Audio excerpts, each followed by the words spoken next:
সকলোকে বিহুৰ বহুত শুভকামনা জনাইছোঁ আৰু যোৱা বছৰটো সকলোৱে গম পায় কেনেকৈ গ'ল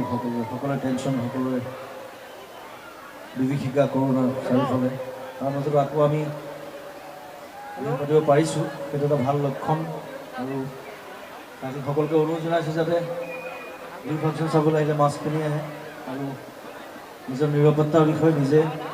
সজাগ হ'ব লাগে প্ৰথম কথাটো সেইটো আৰু যোনে ভেকচিন লোৱা নাই ভেকচিন ল'ব লাগে ময়ো কালি ভেকচিন লৈ আহিছোঁ চ' পুনৰ মৰম জনাইছোঁ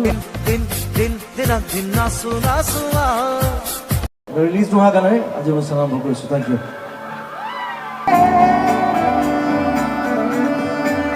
মনতে